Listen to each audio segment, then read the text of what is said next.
Sa video na ito ay pag-uusapan po natin ang matinding hamon ni Ginoong Austin Hilton. Siya po ang host ng Austin Hilton Crusaders Channel at meron siyang matinding hamon para sa lahat ng mga XRP holders. Ayon sa kanya, hindi pa sapat ang pagiging bullish natin kay XRP at pati na rin sa buong crypto market.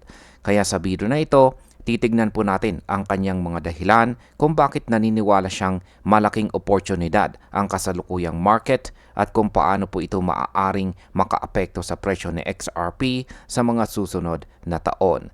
Kaya ayan po ang siyang ating pag-uusapan sa video na ito, pero bago po tayo magpatuloy ay pakibasa na lamang po muna ang disclaimer dito po sa ibaba ng ating screen. Ayan, ano po ba ang dahilan ng babala ni Ginoong Hilton?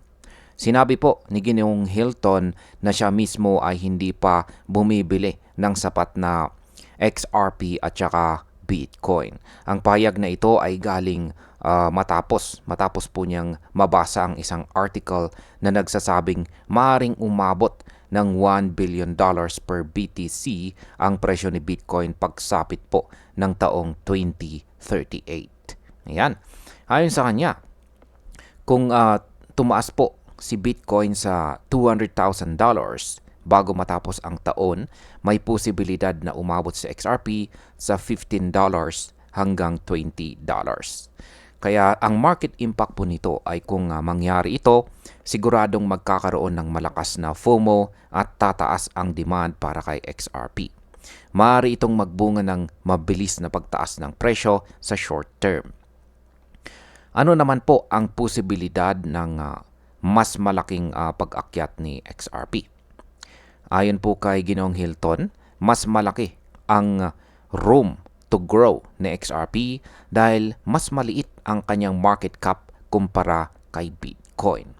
Kaya kung mag times 10 si Bitcoin mula sa kasalukuyang presyo na $114,000, mas malaki pa ang pwedeng itaas ni XRP. Dagdag pa niya, may sariling catalyst si XRP tulad po ng strategic acquisitions, partnerships at pagbuo ng bagong financial rail system para palitan ang lumang banking system. Kaya ang market impact po dito ay kapag nagsama ang pag-akyat ng buong crypto market at ang sariling developments ni XRP, mas malaki po ang chance na lampasan nito ang simpleng proportional growth at umabot sa mas mataas na presyo gaya po ng $50 hanggang $100 sa long term. Ngayon ay ano naman ang disiplina na dapat gawin? Dapat po nating gawin bilang mga XRP holders.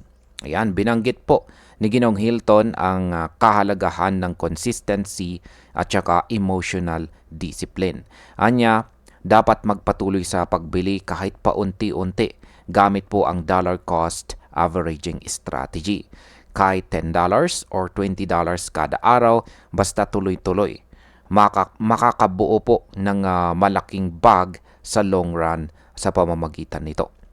Kaya ang market impact po dito ay kung mas marami pong holders ang gagamit ng ganitong approach, tataas po ang buying pressure at mas magiging stable ang presyo ni XRP habang dahan-dahang umaakyat.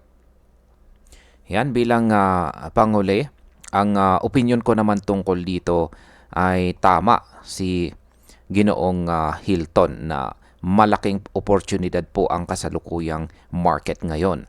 Pero dapat pa rin po tayo mag-ingat at magkaroon po tayo ng malinaw na plano bago magdagdag ng ating puhunan.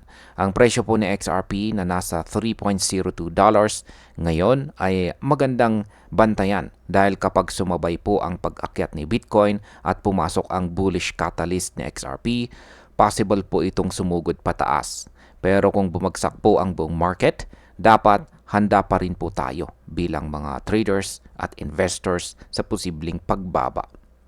Hanggang dito na lamang po tayo sa video na ito mga ka-crypto. Marami pong salamat sa panonood. Ingat po tayo lagi at God bless po sa ating lahat.